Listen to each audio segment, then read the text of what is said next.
Hello, everybody. Welcome back to my Grue Rume Show. The Grue Rume Show today, we got a really cool guy. He's a mind reader. He does magic tricks. He is a magician, a mind reader, and he went to college right here where I live at in Philadelphia at Temple University. So I'm really looking forward to talking to him about all this stuff. And his name is Louie Xavier. I am Rocco Cross. I am the host of Stutters. I am the host of the Grue Room.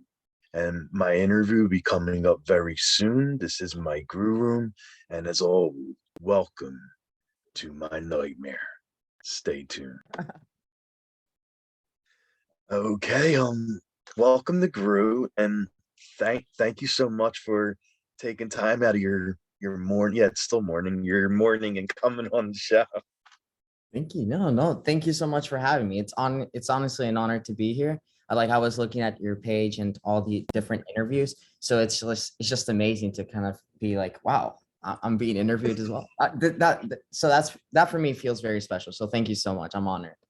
Oh, definitely, yeah. Like I was telling you before we came on here, I just happened to be scrolling online on the Instagram, and your page came up, and I was like, okay. I was like, this is really cool. I said, I see he does like a lot of tricks and magic, and I was like, all right. I said this would be really cool to speak to him.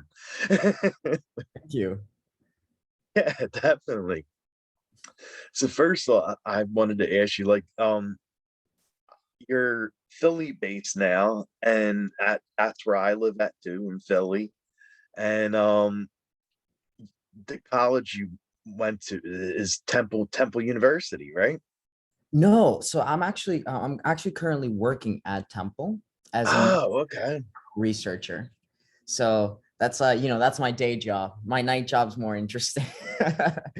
But I graduated from Princeton actually. Nice, Yeah. nice. How do you like working there at Temple University? I mean, I never been inside the grounds of Temple, but I've heard like it's a really nice school. It is. So I don't work at because I think Temple is divided into like several different like campuses. I'm at Hmm. the North campus because that's where the hospital is. But Okay. um, the main campus is really nice. There's like, yeah, there's like a lot of things to do. Lots of restaurants is there for the students. There's also Hmm. like a nice little skate park, and also, um, Temple has some like really great architecture to like jump around on. So that's a that's why I like Temple because it's also a great training spot for me. Oh, So. sweet. Mhm. Awesome, awesome. Yeah, like Philly has like a lot of good colleges. I mean, over there is great, and then Drexel University, University of Penn, and Mhm. what's the actor from Stranger Things, Noah Schnapp, goes to school at University of Penn. My friend, he's currently doing his PhD at UPenn. He Yeah, actually saw him like one day just like walking by on the campus. It's like, oh no well, way. Such a small world. I mean, I think a lot of students are actually going to see him because he said like he don't want no special kind of Exactly. treatment because of who he is. Like he just wants to blend in with every other college student. So Mhm. yeah, you'll definitely see him walking around campus or going to one of the coffee shops and restaurants around University of Penn. Mhm. No, that's actually a really good mentality to have because it's I think it is a dangerous mentality to kind of like separate yourself from like your other fellow human beings. Hmm. Mhm. Definitely. Especially someone who is already like placed on a pedestal. So like in his case, right, he can easily fall prey to thinking that his persona is like who he is, Yeah. right? Like the people that people think he is, and all of a sudden he knows who he is, right? And as long as he sticks to his roots, he'll not fall to like that image that people see him as. You're right. Because once he does that, then that's how you get like a lot of celebrities, a lot of actors, they fall down the whack, and they start doing things that are not who they really are, and they Mhm. struggle a lot, right? Whether they get into like drugs, different addictions, whether the way they're acting, and it's sort of kind of like this over the top character that they're playing, but they believe so much that this is who they are because everyone around them is telling them this is who we are and who we want. Exactly. So Yes. Exactly. by him doing that, I think it's gonna avoid a lot of problems down the future. But at the same time, it's also just cool to see him like this is just a normal human being who does cool Right. stuff like that. Amazing. No, I know. Like that really seems great. And I mean, I still haven't seen him yet, but but no, that's really cool. You should get him on the show. Oh, please. I've been trying. Like his agents are ruthless. Yeah, like that when season 4 dropped of Mhm.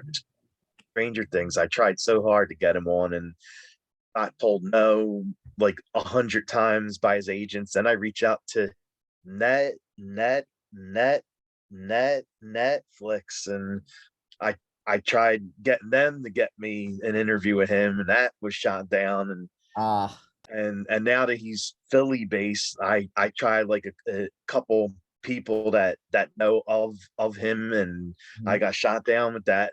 It's like insane. Like I can't get this kid on the show, but I'm still working I on can it. do. I'll see what I can do. You know, maybe one of these days I'll just stay in the campus and just start like studying magic, and then I'll just wait till I see him. It's like, hey, do you want to see a magic trick? By the way, there's this amazing interviewer that you need to go see. You need to get on his show. That would be absolutely awesome. I'll jot that down. That's what I'm gonna be doing now.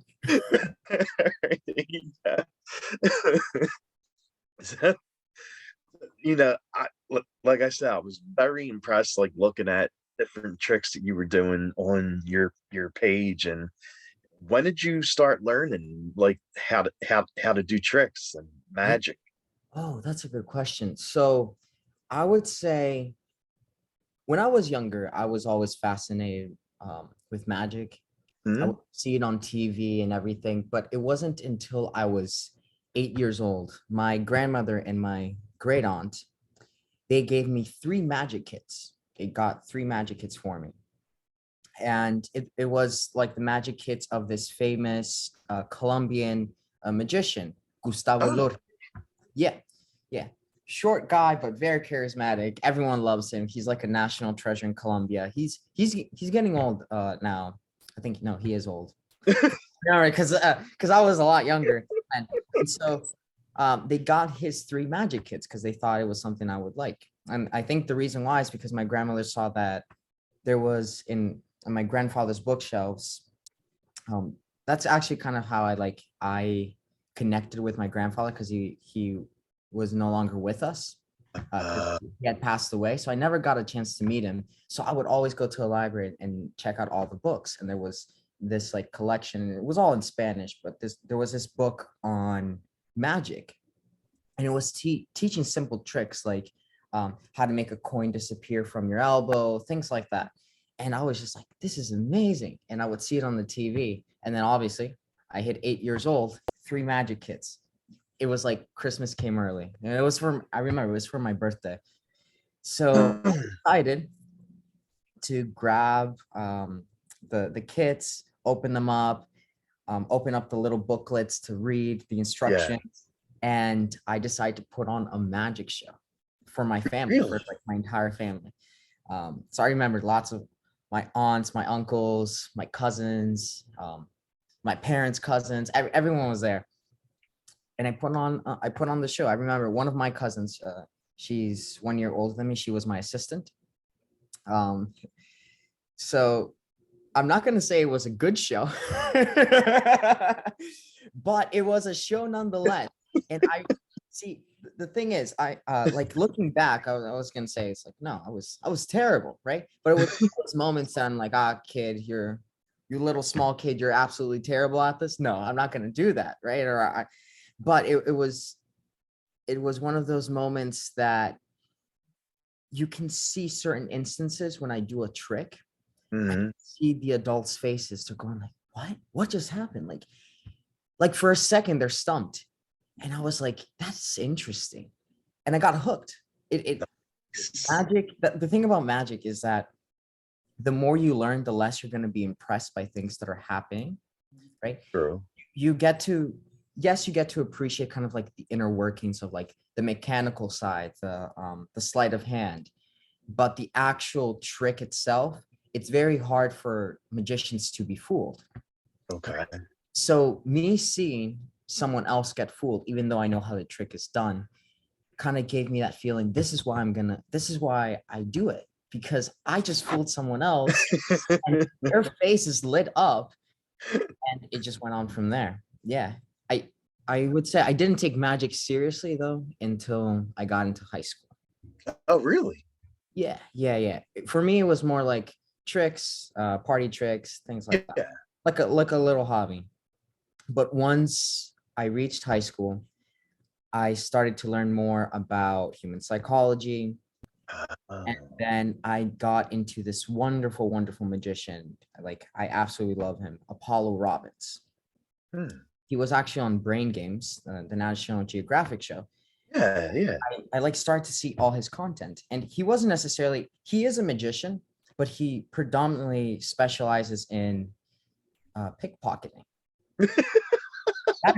So you can just imagine, it's like, I remember I got like a little coat rag. I put a coat, right? And I started filling up all the pockets of the jacket with different things like coins here, a wallet here. I remember I took like one of these foam bats and I stuffed it into the arm of the coat and I put a watch on to practice the watch steal.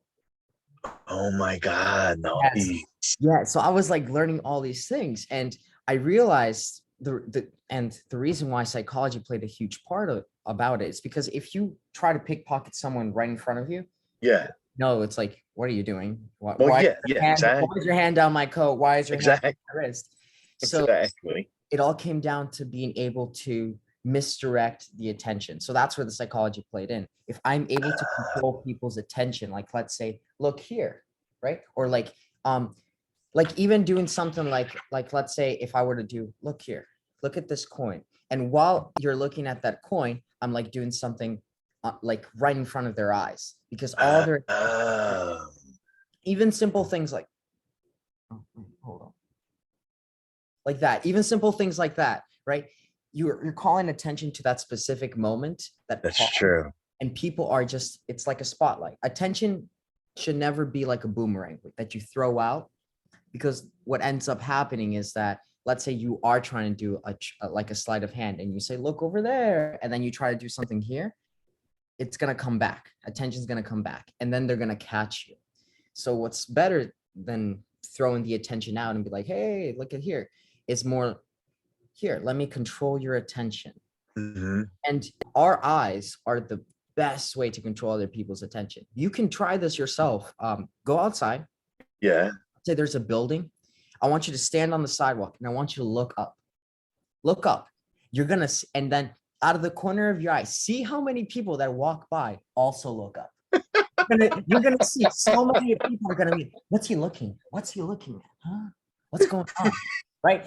And you might even get a crowd. Like if you start doing actually looking intently, you're gonna start to see like a crowd form, like what's going on? And people pause, right? Because grab attention.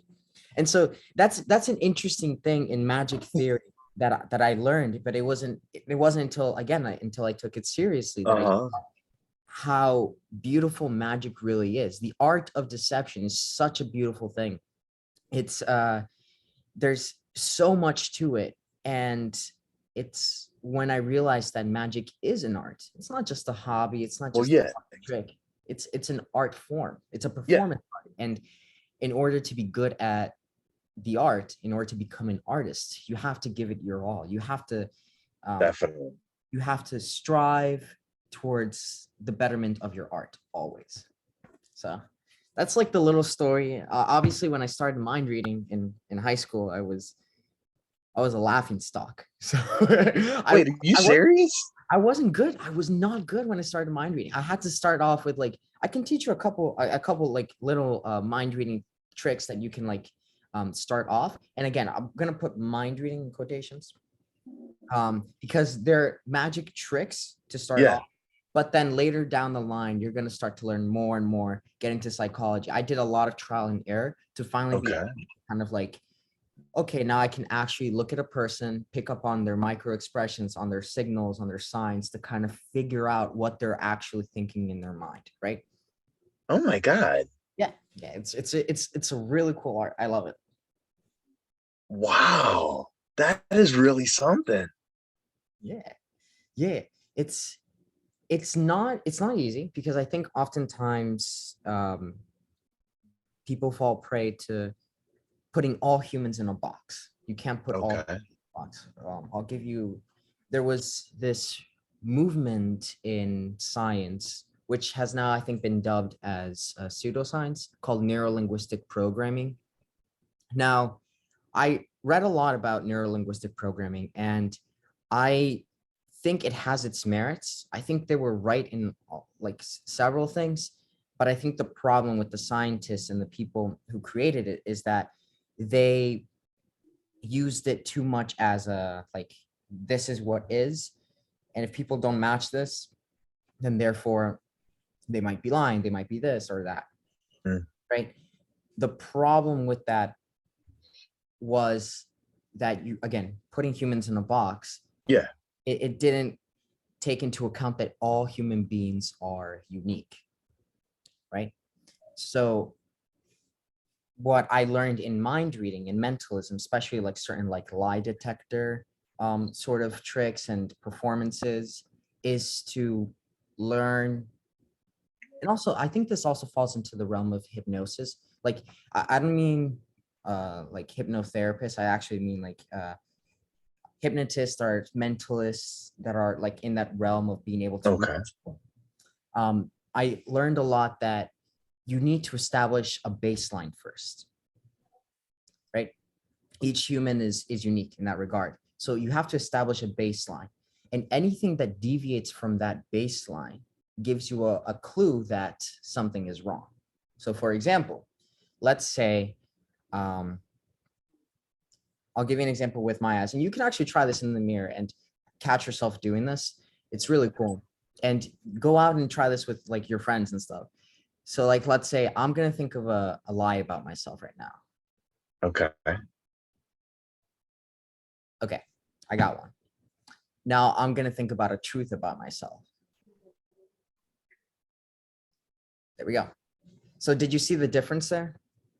Well, yeah, but like your eye movement. Exactly. Yeah. So that is a baseline. That is a baseline. So now you know whenever I look in a certain direction, that's going to be Oh. right. And depends on what the truth is. Because if it's a truth about someone else, I might be looking somewhere else. But that's why I said the keywords is think about a truth about yourself, right? So now I have to be a bit more introspective. I have to think about something about myself, and I'm looking in a certain direction. So in this case, it's like I'm thinking about a lie or I'm thinking about a truth. But now you know what my baseline is. So let's say we're having a conversation. It's like, hey, Louie, did you eat the cookies in the cookie jar? No. Now you know it deviated from the baseline. Yeah, Therefore, yeah, yeah. it must be either something's wrong, either, and in this case, he might be telling a lie, right? So always pay attention to the baseline. Whenever you're talking to someone, and yeah, just pick up on who they are, how they're acting with you. And then whenever they start to not act like that, you know that something is happening in their minds, in their lives, something is going on. Mhm. Oh, wow. That's why wives are really good at picking up when they are upset. And like it's true. And like and it's like especially like let's say if your partner is like upset and you've been Mhm. with them for a while, you don't have to ask, like you know, it's like, oh, something's wrong. It's like, hey, what's wrong? Nothing. Nothing's wrong. you're like, I'm gonna stay away for a little while because something definitely is wrong because Yeah. it's off of the baseline. Something Yeah. is deviated. So we all mind read all the time, right? Huh. But it's just a matter of being able to kind of like hone it, practice it, practice it. I think we all have the potential of mind reading. Just being able to pick Oh, up wow. emotional cues, that Yeah. itself is mind reading because you're getting a glimpse into the state of another human being's Yeah, mind. exactly. Mhm. Oh, wow. Yeah, because when you say mind reading, like the first thing someone would think of is like, oh, okay, what am I thinking now, or what number am I thinking of? Mhm. And that's what comes to mind when you hear like, oh, a mind reader. Like, could this person like really know what I'm thinking right now? Does he like does he know my thought I have right now? Does he know what number I'm thinking of? And all that kind of stuff. Mhm. Well, then that's where the performance aspect comes into it. So it's actually, I have a nice little comeback when someone says, is like, okay, what am I thinking of? So I'll have you, yeah, you can ask me. Okay, okay. What am I thinking of? You're thinking about denying what I'm saying to you right now.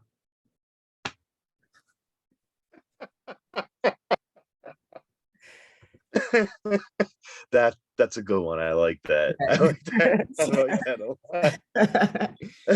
Because it's true, right? Because it's like you prove to the person that it's like, no, I'm not. Oh, wait. And then if you're like, yes, yes, I am, then it's like, it's what is it? A catch 22? Is that what it's called? Yeah, definitely. Oh wow. That's really good. I like that. That now for tricks, like do you have a trick that you like doing the most when you're doing Ooh, it or people hire you to do it? yes, I do. It's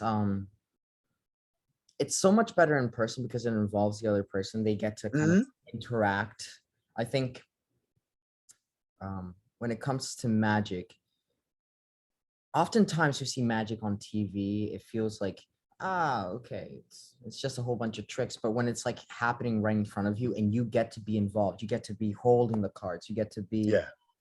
holding the coins, then the magic becomes more personal and becomes more powerful. So one of my favorite tricks, I can kind of like give the premise without revealing too much of it, is Okay. a person signs a card. So it's a personal card. They pick the card and everything. And in front of their eyes, I tear the card and I give one of the pieces back to them. And then I just make uh, one of the other pieces disappear right before their eyes. Yeah. And they're holding on to everything. And the whole premise of it is that it kind of like restores in your hand. Oh wow. I think I posted this on my on a time on my Instagram on my timeline. There was this group of three Penn students, and this is what I mean: going to the campus, performing Oh magic. wow, it's So I Penn. think I You could, sure you sure one of them wasn't Noah? no, no, no. Unfortunately, no. Yeah. But I will be going back once the weather starts to warm up. I think I'm gonna go back to just get more footage, interact with Yeah. students. Yeah, and so I did this one and just seeing their faces because I step back, I don't do anything. Everything happens right before their eyes. And Okay. and they're just like, how is this even possible? And then they're looking at each other. Are you in on it? Are you in on it? Are you in? No. So that's one of my favorite things to perform to people. And the reason being is because they now have a souvenir. They have something that they can take home and now they have a story to tell. And I think that's what magic should be focused on. It should be focused on the the storytelling aspect of it. Because Okay. it's a beautiful, that's what makes it an art, right? If you are capable of taking a simple trick and putting a story, wrapping a story around it, it no longer it no longer is just a simple trick. It now becomes something that another human being can get invested in. As humans, we get invested in stories. That's why we go to the movies. That's why Yeah. we love reading. Yeah. It's stories, it's what grips us. So if we're capable of taking any sort of art form and putting a story around it, that immediately is going to take us down the garden path. And we're more than willing to travel down the garden path because of the feelings that it invokes in us. Oh, definitely. Mm-hmm. Wow. That's why we go to like a horror film. It's because it's just to feel kind of like that exhilaration, that Exactly, like the like, adrenaline. Yes, yes. like sure, we can say, oh, nice camera trick. Oh, good cut there. That's fake blood. Maybe they use corn syrup. Nah, maybe not. Maybe not. Well, oh, good special effects. Oh, they cut that person's head off. So I think they might have used this. That's a nice dummy, all these things. So it's like, yeah, you could go to the movie and just ruin it for everyone and be like that. Or you can actually do a suspension of disbelief and allow yourself to be taken into the story. Yeah. So I think that's something interesting and very unique about humans. Like you don't see this anywhere else in like the animal kingdom. As yeah, it's really interesting. Like I think animals interact with reality the way it's there, right? Yeah, exactly. Meanwhile, humans, because we are so kind of like fascinated, we are very creative creatures. We are very imaginative, and I think that might also come from our high intelligence. Is Okay. that we are capable of taking our reality and transforming it into something that is different. Yeah, I think also that's why there are a lot of artists in the world. It's because they like to express the reality in different ways. Even painters, right? Yeah. Like if you were to look at a painting and say, well, this doesn't capture reality the way it's meant to be, you just take a picture, right? But why do painters paint? Why do they do what they do? They're taking the reality and they're interpreting that reality into something different, right? Like this it's not realistic. Those paintings are not realistic, right? Because Well, yeah, of course. but we're capable of seeing it, and somehow it invokes emotions in us. And Hmm. people still do that because of how that's how they're interacting with the world and how they see the world. And Yeah, yeah, yeah. that's why people pay to go to museums. That's why we put up museums filled with paintings, because it's not just, oh, it's like a museum filled with unrealistic stuff. It's a museum of the interpretations of the human condition, of the human mind, which is the beautiful and most amazing thing. So it's like that's the cool thing about humans. I like it. It's a storytelling. It's all there. Wow. Wow. That, yeah. And I know you said the trick you love doing the most, but is there a trick that you do that always shocks the person? Like the person's like in complete shock or disbelief that you actually did this. I could actually try and show you right now. Okay. All right, yeah, I actually have a deck of cards here. It's like ta-da. All right, let's see. Oh, I don't think you can see this. There we go. Okay, now I can. Now you can. Yeah. All right, I'm gonna actually give the cards a shuffle. And I apologize for like my fingers. I'm like, I went climbing yesterday, so I just ended up getting like bloodied up. So Oh no, that sucks. no pain, no gain. That's true. That's true. The curtain. There we go. Yeah, I was so that's one of the things I do like on Friday nights. It's just like I go climbing. Oh, nice. And then after this, I don't know if you know, like I also do parkour. So I'm also like the jumping around. Yeah, yeah. Well, I saw your page, like you do a lot of working out and you're in amazing shape. Like I saw your videos and stuff. Oh, thank you. Thank you. I appreciate it. It's taken a while. I guess like even in college, I was like very lazy about it. I think um after college, I kind of like put myself in a routine to Yeah. kind of, okay, I need to focus on myself and all the things that are gonna make me happy, right? So it's the parkour thing is very, very recent. It's one of those things that I like picked up like a couple months ago, not a couple months ago. I started it like in the summer. So Okay. it's still not even a year in, but it's one of those things that as soon as I started, it's just like I'm not gonna leave it. It's similar to like magic. And I think I'll admit I think it's one of my problems is that I do have a very passionate personality, very addictive personality. So when I get hooked on something, I want to try to be the best that I can be at it. I don't like to, be like mediocre or anything. Well, yeah, of Yeah. course. Yeah, I think that also comes like it's like the artist mentality, right? definitely. Definitely. Yeah. All right, I've been shuffling this deck of cards for too long. All right. So I'm gonna look away so that way you don't think I'm like looking at the camera, or it's okay if I can see it, but it's fine. I'm gonna look. Okay. So I'm gonna riffle through. You're gonna take a look at a card. Okay. You just tell me when to stop whenever I go like this. Okay. Ready? Okay. I'm gonna stop. Okay. Now, Okay. Let's. I think because there's like a little bit of lag. probably. Yeah. So I'm gonna go slowly. Tell me when to That- stop. Now. Now, take a look at that card. You got it. Yep. All right. Perfect. Now we're gonna leave the cards there. I'm gonna give the cards a shuffle. Now you don't know where your card is. I don't know where your card is. So now it's just a matter of kind of like you're gonna figure out where your card is. I'm not gonna do anything. This is one of those things that if you were here, I would let you do this like full on and full out. Yeah. Yeah. Cards to shuffle. All right, I'm gonna lower this. Okay. So I'm gonna be dealing through the cards, and what I want you to do, I want you to tell me when to stop whenever you want. I'm gonna deal out slowly. You remember, by the way, you remember your card, right? Yeah. Okay, good. All right, good. All right, so I'm gonna start to deal out the cards, and you just tell me when to stop. Oh, Okay. okay. Just tell me when to stop wherever you want. And again, it can be, we'll count the cards after how many cards we've dealt. All right. Oh, okay. Now. Now? Yeah. All right. So this card or this card or this card? 1, 2, 3. Oh, damn. Let's see. I guess the one your thumb's on. Okay.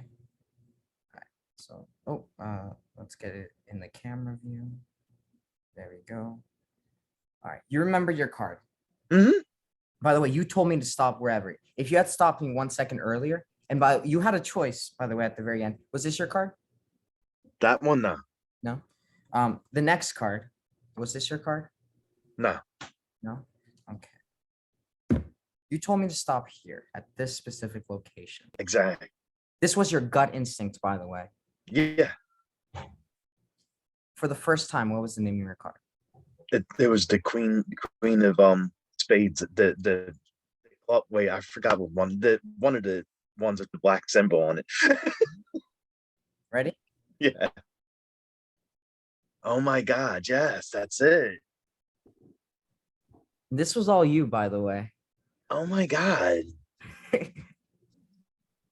Wow. Okay. Wow. And see, all the cards are different. It's not like they're all like. Well, yeah. You did this. Wow. Okay. Yeah. Look at that. Wow. You're the magician now. No. Wow.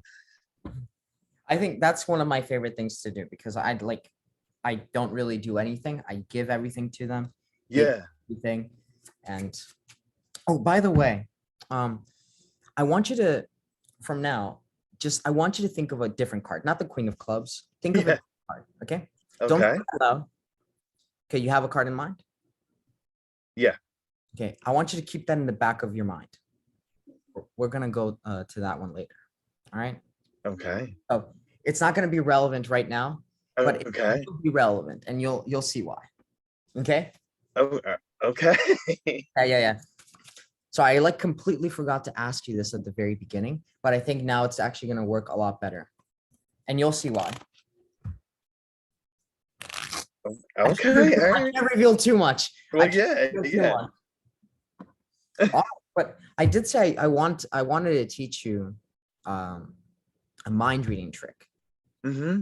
So actually, this one is really cool. Do you happen to have a deck of cards on you? Not on me now. On you? Do you happen to have a book on you? Damn, not in this room. Ah, Oh wait. Here's the book. I got my wrestling book, Chris Jericho. ooh, that's actually okay. Perfect.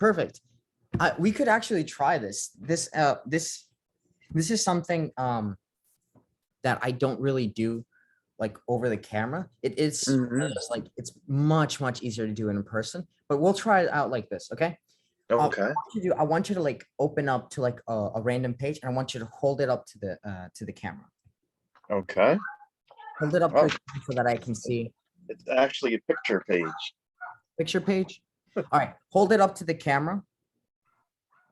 Is it? Flip to a different page. Flip to, Okay. and hold it up to the camera. That way it's like covering the screen. That way I can take a look at to see if Oh. I can see any. Yeah, that way I can see the words. Okay, I'm seeing. Okay, so I'm gonna like name like say a ton of words that I see on the book. And what I want you to do, I want you to think of one of those words, okay? That I mentioned. All right. Okay. Let me Okay. see. Okay. Okay. All right. Okay. No, not yet. Oh. I'm gonna start to. Oh wait. There we go. Okay. I see the word. It's not clear. Bring it back up. There we go. Perfect. Distance. Important. Operate. Flip to a different page.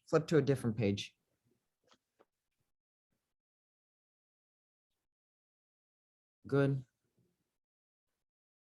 Bring it back a tiny bit. There we Back go. towards me. Yeah. Speaking. I think the word speaking in there. Different page.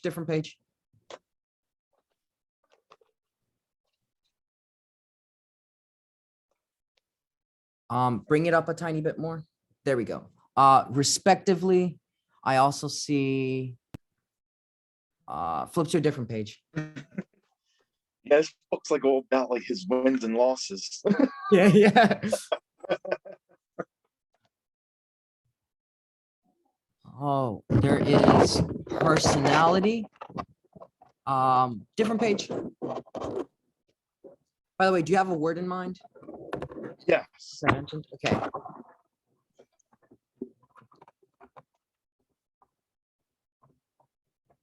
No words there. Yeah, I know. This is like You have a word in mind then? yeah. All right. How many words did I say? I said like what? You said I didn't count them, but I know it was a lot of words. But you have one of those words in mind, right? Okay, Mhm. perfect. I want you to visualize it right in front of you. I want you to see all the letters, and I want you to start mixing up the letters. I'm actually going to take a good look at you. Okay, start mixing Okay. up the letters in front of you of that word. Stop, go back. There's a P in there, yes? Yes. Yes. And I'm also seeing there's an E. Oh my God. Yeah. Yes. Is there an R? I see an R. Uh-huh. Uh-huh. I'm also seeing a U. No. Sorry. Not E. It's an O. Oh Yes. my God. Yeah. Yes. Okay. Keep thinking of just keep jumbling up the letters. I'm also seeing N. Yes. Yeah. Yes. There's not an A in there, is there? Yeah. Yeah. Look at me. And an L. Yes.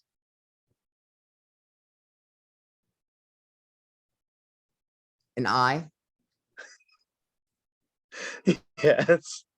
Is there a T in this as well? Yeah. Tell me, is the word that you're thinking of personality? Oh my God. Oh. You just spelled it out. I did ask you, mix up the letters, not go one by one.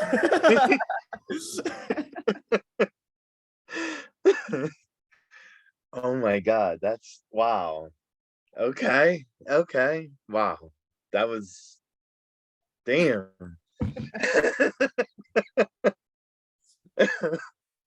Wow. Oh wow. Yeah. Damn. Yeah, I'm like, that is amazing. That really is. That's amazing. Thank you. That that was like, I was, yeah, wow.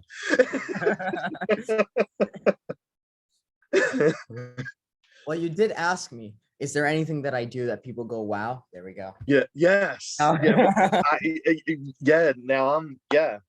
Yeah, I think, and here, this is actually, I think, the main difference between magic and mind reading is that with magic, yes, it might be visually stunning. It might look like a miracle. It might look like something's wonderful, but people understand that there must be a trick to it. Even if I don't understand how it's done, something must be happening in the background, right?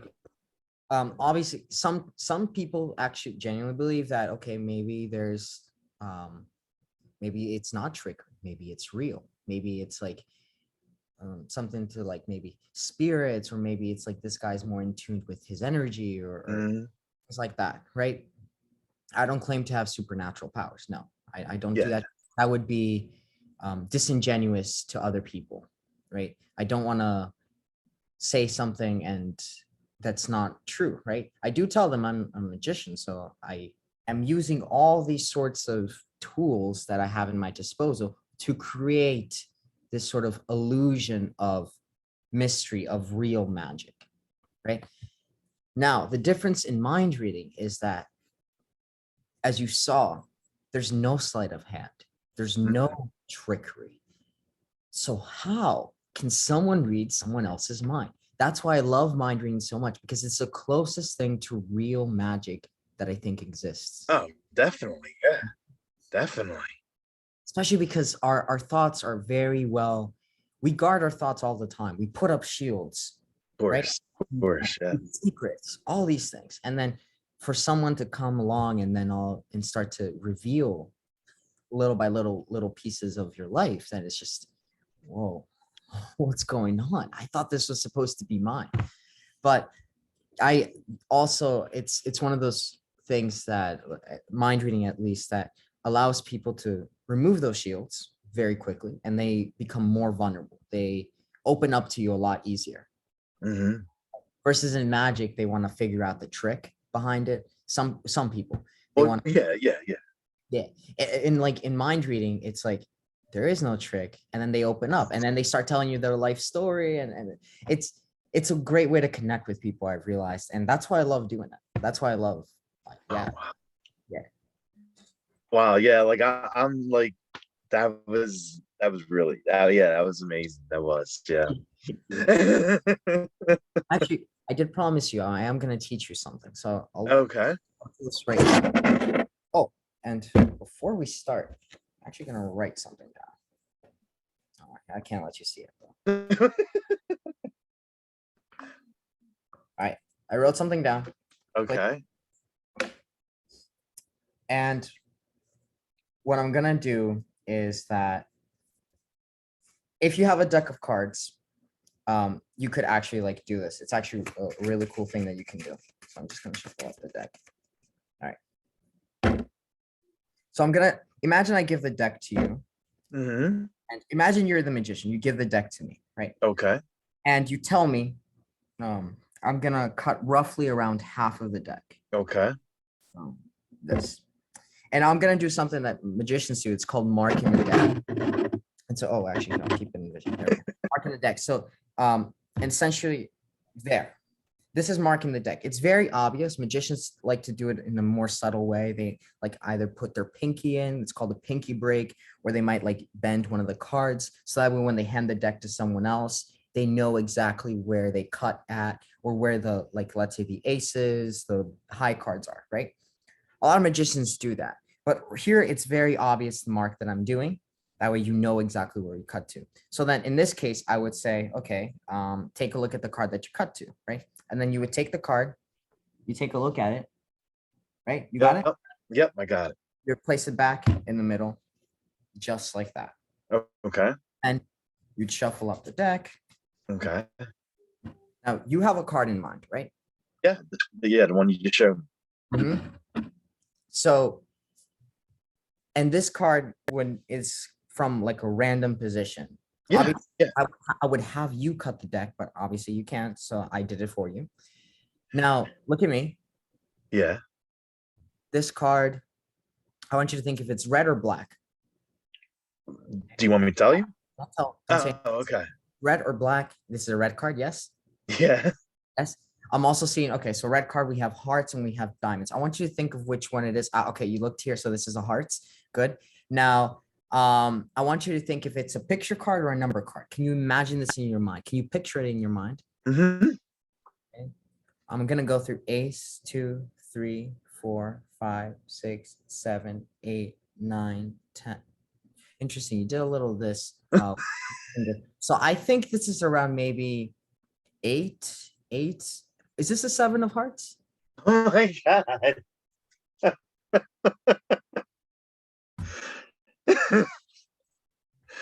Now, remember that piece of paper that I wrote?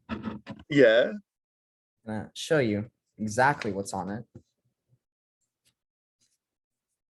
No, come on. Oh my God. Oh my God. Now, what are your thoughts about it? I'm speechless. Like, Well, you're about to learn this.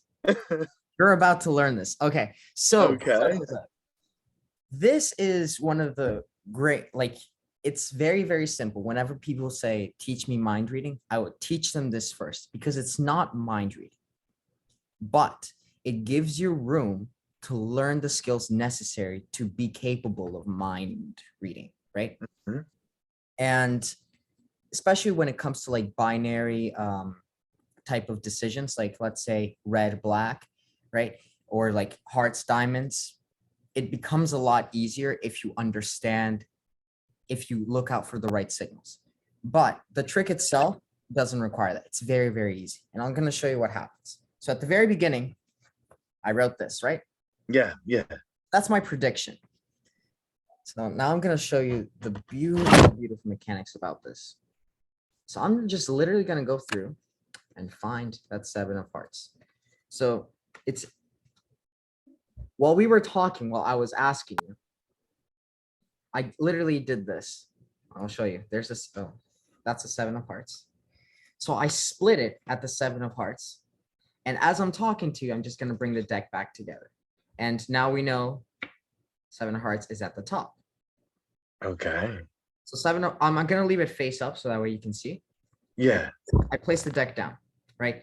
And then I say, and again, it's, I think I've refined it to the point that it's even a lot of people, whenever they perform this, they get caught out. But I think that's why the way I perform it now, it's, you have to be very, very meticulous with your words, right? So I say cut roughly around the middle.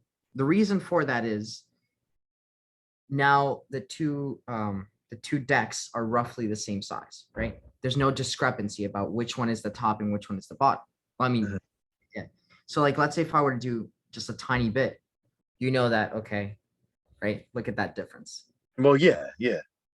So if you say roughly around the middle, then it's going to be very hard for other people to notice the difference, right?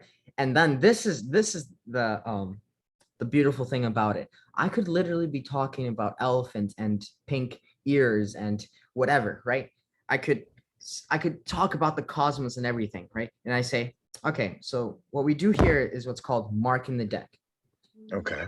You can talk about philosophy, you can talk about anything you want, because there's two things that are happening, right?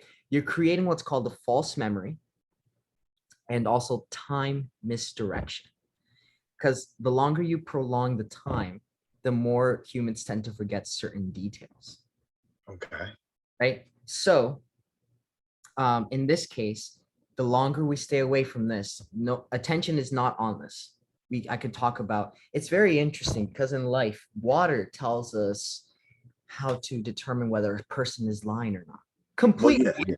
Complete BS. I can like BBSing anything. I just pull something out of anywhere. Right? And then I come back to it. And then this is the crucial part. I say, take the card that you cut to. You didn't cut to this card. This is the card that you cut to, right? Because if you think about it, this is the middle of the deck. right? This is the top of the deck. But by me saying, take a look at the card that you cut to, it's creating a false memory because now you're thinking, this is where I cut. Also, there's something called social compliance. I'm giving you a command. Take the card that you cut to. I'm not giving you any options. So you're going to take it.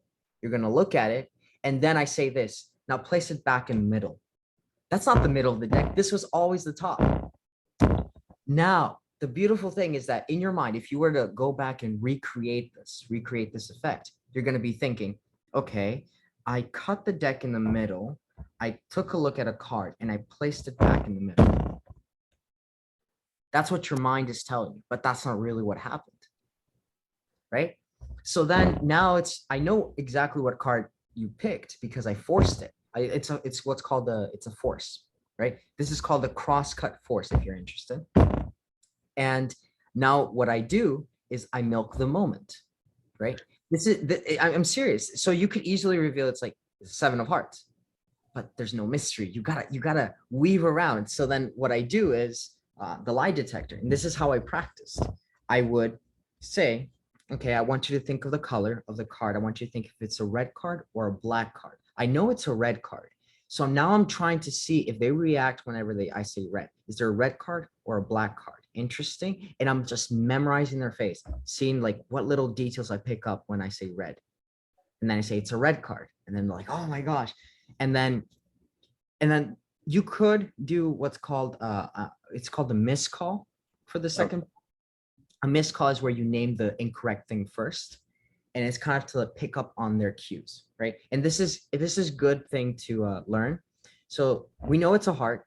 So all right. So your card is a heart or a diamond. Look at me. Look at me. I think this is a diamond. No. Sorry. This is a heart. The reason why I do that is because I am learning how to read whether you react or not. If you don't react, I do what's called a that's a miscall. I say diamond, right? But then I do what's called a wash. I'm washing away the wrong answer to pick the right answer. So when you have like two binary things, like let's say you have 2 numbers and you are thinking of either 13 or 27, and I genuinely don't know what you're thinking of, right? So I start to I think of one of the 2 numbers for me, actually, right? What, between 13 and 27? Yes. Yeah. And pick two numbers. Yeah, either 13 or 27. Pick one of those 2. Oh, okay. Okay. You have one in your mind? Yeah. Now I'm going to start to draw out the number that you're thinking of, okay?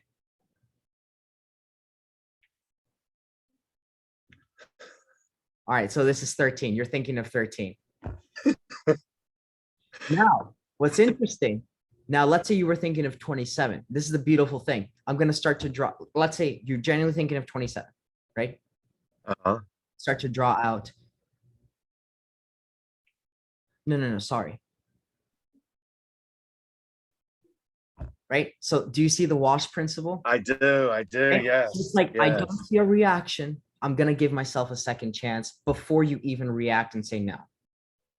So in this case, this is a great way to practice. You know that it's a heart. So you're going to say, I'm thinking this is a diamond. No. Now you know they're not reacting. So this is a good way to practice. Then you say it's a heart. Then you proceed to reveal that it's a 7 of hearts, right? There's different ways you can do this. You can go the lie detector route. That one is always fun because you actually pick up on, again, you establish a baseline, and whenever they're lying, then you know it's the other one. But you already know what the card is, so you're always safe, even if you mess up. Yeah. Exactly. Do you have any questions for me? No. It's one of the easiest things. So just to recap, the trick itself is very easy. So card is on top, right? Have them cut diagonal. They pick up. It's that card. Place it back in the middle. That's it. That is it. You force the card. And you don't have to do, I like to go the prediction route because it's powerful for mind reading. But as you're shuffling, let's say a person shuffles the deck, and let's just, that was a terrible shuffle. Well, whatever. And they spread out the cards. You take a look at the top card. In this case, it's the, no, in this case, it's the Ace of Hearts, right? So you know what the top card is, and you can do the exact same thing. Boom, boom. It's that Ace of Hearts. There we go. And that's how I practiced a lot. It was with this trick, and it's a good thing to. It's a simple trick, but it allows you to focus on performance, and that's Yeah. I think that's the how you kind of like separate the boys from the men in Magic, right? Because you get a lot of people that come with like, oh, like they pick a card, but they're so focused on the trick. They're so focused on the mechanical aspect that they completely forget that as a magician, you are an actor. You are are an actor playing the role of a magician. That's what a magician is. You're not actually a real magician. So stop focusing on the trick. Focus on the performance, on the human interaction, because the magic isn't here. This isn't magical. The reason why I know that it isn't magic was because I can take this, perform it in front of a mirror, and there's no effect. There's just I'm doing sleight of hand. I'm taking a card, I'm booing, I'm like controlling it. Like there's nothing spectacular about that. But if I were to do that in front of someone else, that the reaction, your reaction, what happens inside of your mind, that's the real magic. And that's why I do what I do. It's not for the trick. It's Yeah. because of what I see in other people and how they react to it. That's amazing.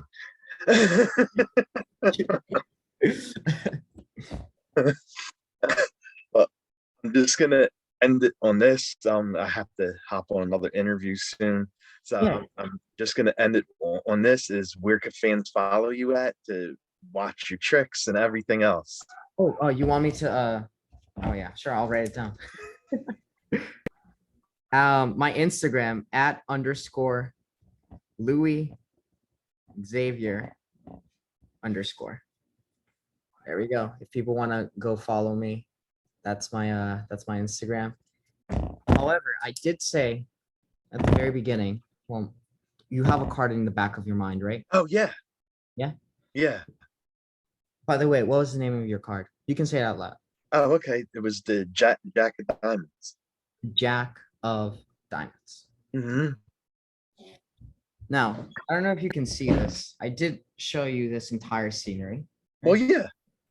Yeah. You see the paint, the light bulb, you see kind of like all the different decorations. Definitely.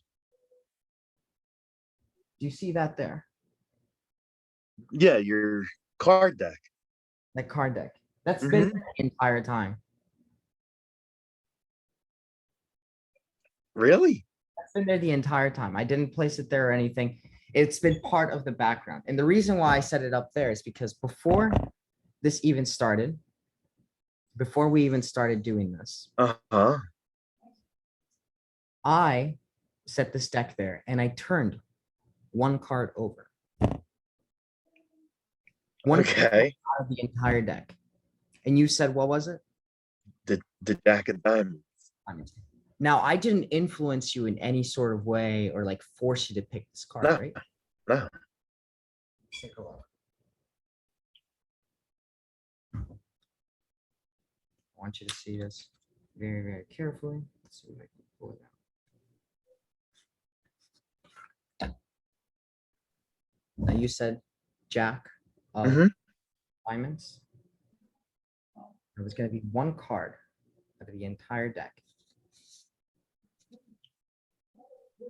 See that? I do.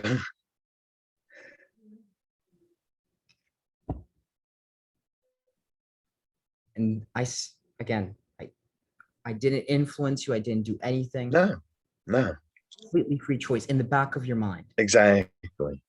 Say it one more time. Jack of Diamonds. Oh my God.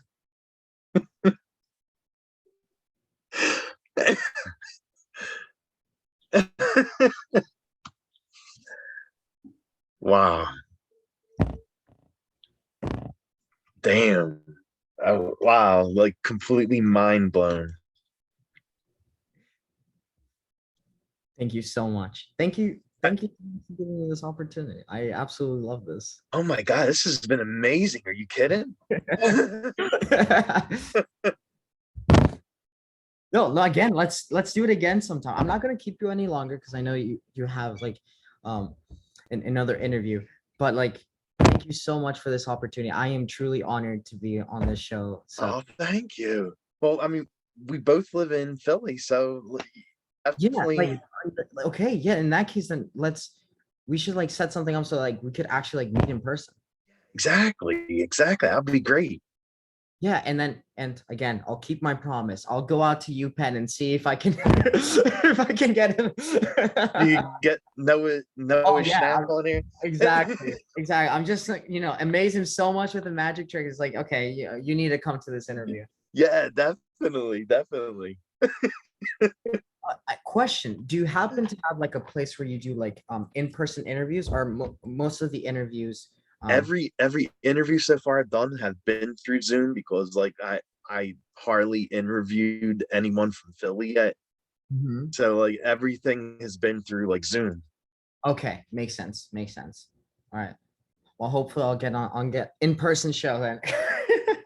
Yeah, definitely. You'll be the very first for like an in-person interview, and then I'll have to figure out where to go and how to do the in-person interview, but we'll do it. Yeah, no, for sure. Yeah, no, I would love to be back on here because it's been so much fun just talking to you. Yeah, definitely. Like you're really awesome to talk to besides blowing my mind. Like you're really awesome to talk to. Thank you. I appreciate it. I appreciate it. Wow. Uh, Again, thank you so much. And I'm definitely gonna stay in touch. Like I said, we're both Philly guys, so I'll definitely stay in touch. Perfect. Perfect. All right. Well, thank you so much. I again honored and I appreciate this entire opportunity. And I hope you enjoyed a little bit of the magic that I showed. Oh my God, I loved it. Yeah. If again, if you need more instructions on the trick that I showed you, Yeah. I'll send like a video tutorial. Okay. Yeah, Okay. so that Yeah. way it's like explaining everything so you can like go back and rewind certain aspects. Like, what did you do there?